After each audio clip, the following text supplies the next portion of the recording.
গাহৰি মাংস লাই শাক খাই ভাল লাগিব। আজি আমাৰ বাইদেৱে এনেধৰণে লাই শাক ল'ব। লাই শাক উঘালো বুলি কৈছে বাৰীত। লাই শাক আৰু আজি যিহেতু বিহু, মাঘৰ বিহু আজি লাই শাক আৰু গাহৰি মাংস ধুনীয়াকৈ তৃপ্তি লগাই খোৱা হ'ব। ডাঙৰ ডাঙৰ চাই উঠাবাহে।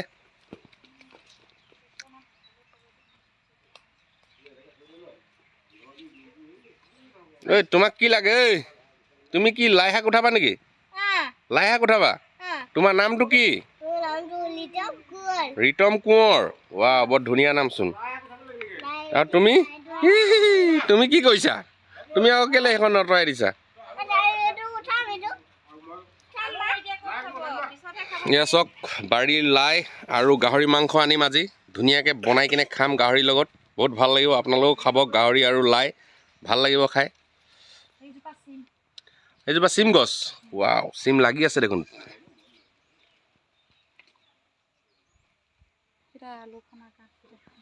ইয়াত কাঠ আলু খান্দিছিলে গাঁতকেইটাত। বা, কাঠ আলু আৰু মোৱা আলু এয়া গাঁতত। কিমান ওলালে কাঠ আলু?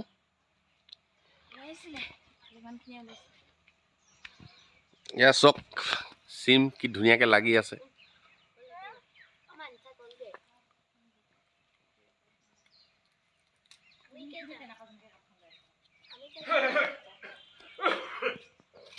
তামোল লাগি আছে, এইফালে অমিতা লাগি আছে। দ্ৰোণ নাই মোৰ ওচৰত, দ্ৰোণ শ্বট দেখাবৰ কাৰণে। সেইকাৰণে এনেধৰণে আপোনালোকক দেখাইছোঁ আৰু। এখন চাওক আমাৰ বাৰীখন। বিশেষ তেনেকুৱা একো শাক চব্জি লগোৱা হোৱা নাই এবাৰ। চিম গছ আৰু লাই শাক, এই যে অমিতা পুলি আছে আৰু। পোৱালিটো বাৰীত পানী খেলিছে। এই পানী নেখেলিবা, পৰি যাবা বেটা, পৰি যাবা। যোৱা সেইফালে যোৱা। আৰু তোমাৰ কি ইমান ঠাণ্ডা লাগিছে নেকি? একদম মাথাই কাণে একদম পূৰা লৈ লৈছা যে তুমি এখন। হা, পৰি যাবা বাবা, পৰি যাবা। ইফালে যোৱা। কুঁহিয়াৰ গছবিলাক বৰ এটা ডাঙৰ হোৱা নাই। ৰবাব টেঙা এটা দুটা ক'ৰবাত কবিত লাগি আছে, মানুহে লৈ গ'ল আৰু।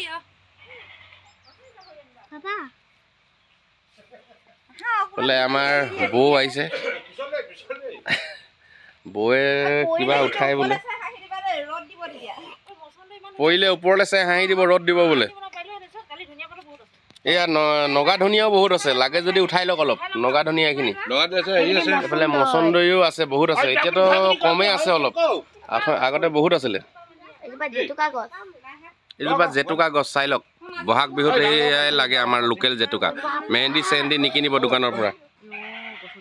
এইটো হেৰি কি কয়, এনেকুৱা জেতুকা গছ লগাব আপোনালোকৰ ঘৰবিলাকত, ঘৰত, টিউবৱেলৰ পাৰত, বাৰীৰ কিনাৰত। তাৰপিছত আৰামত ছিঙি কিনে লগাব এইজোপা গছজোপা।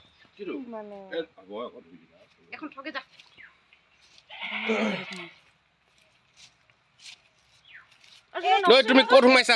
চব্জি বাৰীত নোসোমাবা।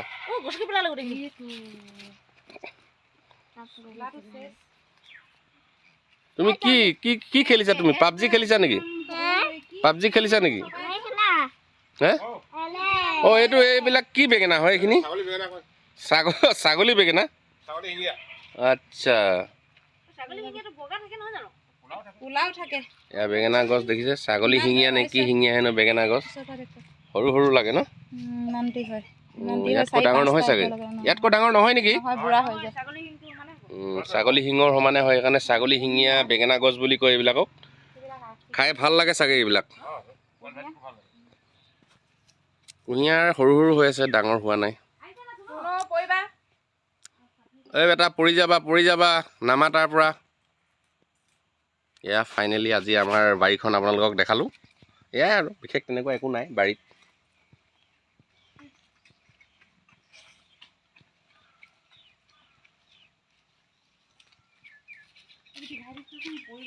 মচন্দৈ আৰু নগা ধনিয়া চাটনি খাব লাগিব আজি। এয়া বৌয়ে মচন্দৈ আৰু নগা ধনিয়া উঠাই আছে। বোলে লাই শাক ছিঙি আছে। আজি আপোনালোকক দেখাম মাঘৰ বিহুত কি ধৰণে আলু, কচু, কাঠ আলু এইবিলাক কিছুমান মানুহে বইল কৰিও খায়।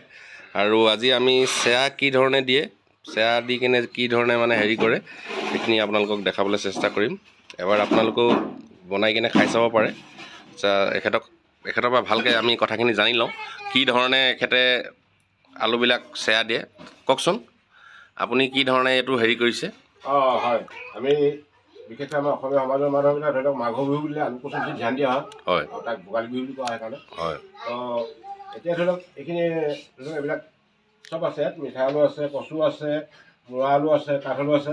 এইবিলাক হ'লেও বহুতে বইল কৰি খায়, কিন্তু বইল কৰি খোৱাতকৈ কিন্তু আপুনি যদি চেয়া দি খায় মুখৰ তৃপ্তি আপুনি ভালদৰে বেছি পাব, কাৰণ ইয়াত এক টোপালো পানী দিয়া নাযায়। আচ্ছা, সম্পূৰ্ণ মানে ইয়াত যিটো কেঁচা মূৰা আলুটো যিটো কেঁচা মানে এটা হিটটো আছে, সেই হিটটো মানে টিঙৰ ভিতৰত তাক হাফুৱা মাৰি বনোৱা হয়। হাফুৱা অকল হাফুৱা মাৰিলেই নহ'ব, তাত কিছুমান নিয়ম নীতি আছে। তাত ধৰি লওক এইটো টিং দেখিছে আপোনালোকে, এই টিংটো ধৰি লওক মিঠাতেলৰ টিং হয়, তাৰ তলত এনেকুৱা টুকুৰা টুকুৰা ইটা আমি পেলাই লওঁ, ডাইৰেক্ট স্পট নিদিওঁ, 3-4 টুকুৰা উঠাই তাৰপিছত আলুবিলাক আমি জাপি লওঁ লাহেকৈ, আৰু ছাইডত লাগিব নিদিওঁ, এনেকৈ পেকিং দি দিওঁ, লাহেকৈ তাক ঠিক কৰি অনা হয়। যেতিয়া সম্পূৰ্ণ আপুনি আলুখিনি জাপি এটালে, তাৰপিছত এনেকুৱা কোমল কাপোৰে আপুনি এই টিঙৰ মুখখন ধুনীয়াকৈ ঢাকি দিয়ক। এখন সমান তক্তা বা এলবেষ্টাৰ চিটৰ বা যি নহওক আপুনি লাহেকৈ ঢাকি মানে আপুনি টিংটোৰ ভিতৰত যাতে বেলেগ গেছ বা হাৱা সোমাব নোৱাৰিব, সোমাব লাগিব। আৰু যেতিয়া আলুটো হিট পাব তাৰ গেছটো বাহিৰত আহিব নালাগিব। সেই আলুৰ কেঁচা হিটটোৱে মানে আলুখিনি আপোনাৰ সিজাব। তাৰপিছত যেতিয়া আপুনি হাফুৱা মাৰি দিলে, এইখন হাফুৱা চব আপুনি দেখাই দিয়ক কি ধৰণে মানুহক, তেতিয়াই মানুহে গম পাব কি ধৰণে মানুহে মানে হেৰি কৰিব লাগিব। তলত এই ধৰণে মানে আপুনি সৰু সৰু শিলগুটিবিলাক দি দিব লাগিব। সেইটোত আমি ধৰি লওক ইটা পেলাই লওঁ, ইটা দিয়াৰ পিছত এনেকৈ আলুবিলাক মানে তাৰ ওপৰত এনেকৈ দিব লাগিব যাতে টিঙত লাগি নধৰে, মানে লাগি নধৰে। আচ্ছা, এনেকৈ দিব। তাৰপিছত যদি আকৌ অভাৰ হৈ যায়, তাৰপিছত ছাইডত পেকিং দি দিওঁ এনেকৈ। আচ্ছা আচ্ছা। তাৰপিছত যেতিয়া আপুনি সম্পূৰ্ণ আলু আপোনাৰ দিয়া ভৰ্তি হৈ গ'ল, তাৰপিছত লাহেকৈ এই কাপোৰখন আপুনি মুখনি মাৰি ধুনীয়াকৈ, যাতে হাৱা মানে বাহিৰত যাব নোৱাৰে, আহিবও নোৱাৰে। তাৰপিছত এখন ওপৰত দি দিব লাগিব, লাহেকৈ আপুনি এনেকৈ দি দিয়ক, দিয়ে কিবা এটা গধুৰ পাত্ৰ আপুনি ৰাখি দিয়ক, খাই থাকিব যাতে হাৱাটো ওলাই নাযায়। তাৰপিছত আপুনি টাইমটো চাব, 10টা বাজিছে, আপুনি বহাই দিয়ক, 2 ঘণ্টাৰ পিছত আপুনি পূৰা হিট দিয়ক, নমাই দিয়ক। আপোনাৰ প্ৰায় মানে এইখিনি জুইত আপুনি প্ৰায় 2 ঘণ্টামান সময় জুইত দি থ'ব লাগিব, এনেধৰণে জুই জ্বলাই কিনে চৌকাত ধুনীয়াকৈ। কিন্তু জুইকো আপুনি হ'লে এবাৰ নুমালে এবাৰ নমাই একেবাৰে লাগাতাৰ হিটটো দিব লাগিব। তাৰপিছত আপুনি লাহেকৈ 2 ঘণ্টাৰ পিছত নমাওক। 2 ঘণ্টাৰ পিছত মানে ৰিজাল্টটো এনেধৰণৰ হয় ন, ধুনীয়াকৈ সিজে, আপুনি গমেই নাপাব কেঁচা হয় নে সিজোৱা হয়। দেখাত আপুনি কেঁচা লাগিছে ন, দেখাততো কেঁচা লাগিছে, এইটো সম্পূৰ্ণ সিজি গ'ল মানে বিনা বইলত। এনেধৰণে চেয়া দি কিনে আপোনালোকে খাব পাৰিব। আচ্ছা, ভাল লাগিলে আপোনাৰ এই প্ৰচেছটো। আপোনালোকে এবাৰ কৰি চাব। ঠিক আছে, আমিতো কৰিমেই বাৰু, ৰাইজকো আপুনি কৰিবলৈ এনেধৰণৰ কৰি কিনে খাবলৈ আহ্বান এবাৰ কৰি দিলে ভাল পাম। আপোনাকো ভোগালী বিহুৰ বহুত বহুত শুভেচ্ছা থাকিল। মহদূত ৰাইজলৈ মানে বিহু লগ ধৰালোঁ, আৰু লগতে আপোনালোকে অকণমান কোচিছ কৰক, পাৰিব, আপুনি খাই ভাল পাব। আচ্ছা, ধন্যবাদ। ঠিক আছে, হ'ব দিয়ক।